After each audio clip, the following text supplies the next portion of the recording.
hello लोगोफोर good morning नोंथांमोनखौ दिनैहाय गुबुन मोनसे भिडिअजों फिन खेबसेबाव बरायनो बावहरनाय खालायबाय नै लोगोफोर नोंथांमोनखौ मन्दिरनिफ्रायसो बरायहरबाय आं दिनैहाय नै लोगोफोर आङो दा फुङावनो फुजानि खामानि मावनो नागिरदों आरो जोंहा दिनैहाय फुजा दं नालाय लोगोफोर न'आव फुजा होग्रोनोसै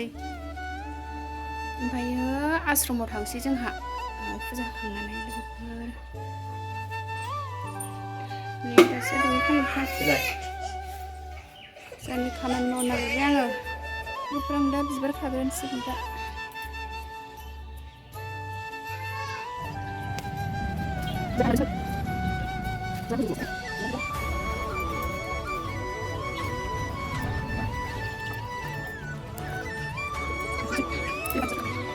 बिबार इरिखौ खाखांजोब्बाय ओमफ्राय मन्दिरखौ फोसाबखांजोब्बाय आं दा फुजाखौ होनानै लाग्रोनोसै लोगोफोर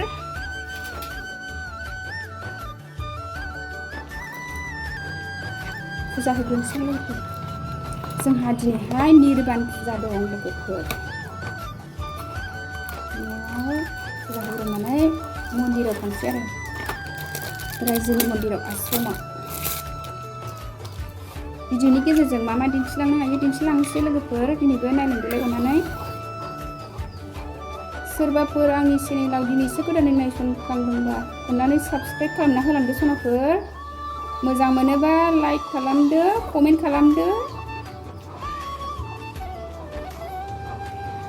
अरा बुंबायसो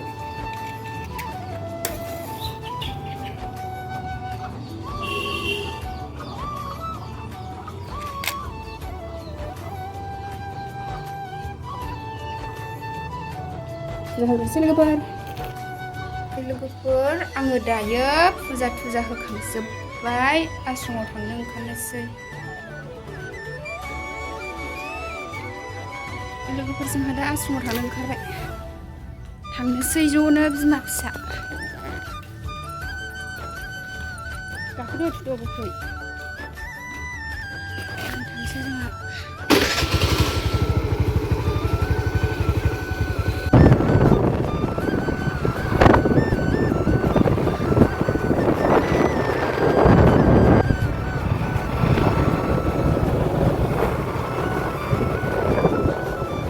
थांगासिनो लोगोफोर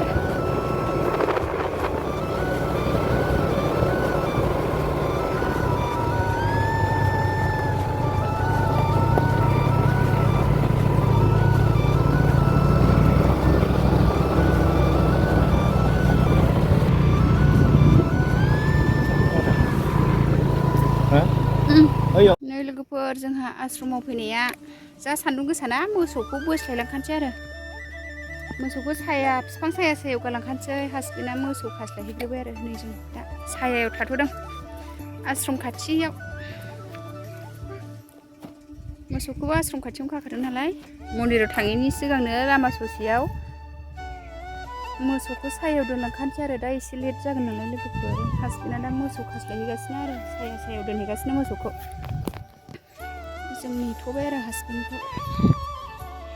फुख्रियावनो मोसौ दै दौजायो आरो बैयावनो आयौ मा मोसौखौ ओरै होखो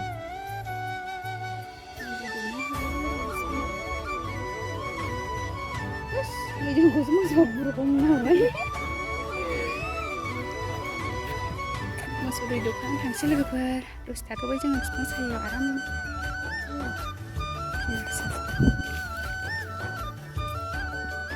मोसौ खास्लायखांनानै फैबाय थांसै एबार मन्दिराव गोखै थांनो ओंखारफिनबाय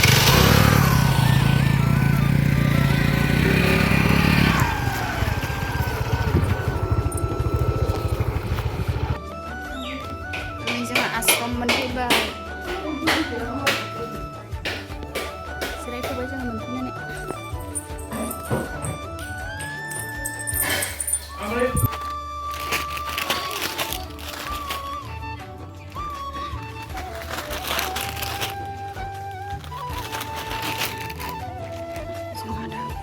जाहां जाबाय नै आफा फुजारिया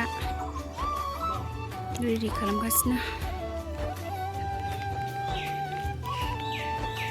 फुजारि आफाया रेडि खालामगासिनो दङ मन्दिरसिम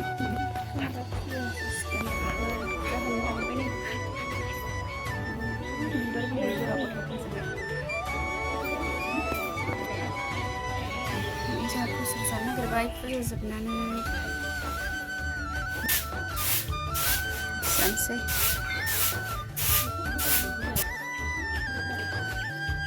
जोंना नानिया फुजा जागासिनो जादोंमा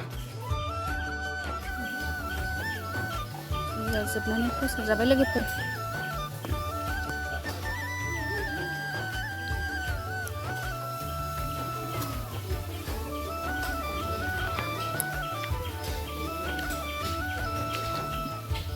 ओंखाम जाबाय एबार मन्दिराव फुजा जोबनानै ओंखाम जाबाय बयबो लोगोफोर दा आश्रमनिफ्राय ओंखारबोफिनबाय न'आव थांसै नानिखौ बाबाय आङो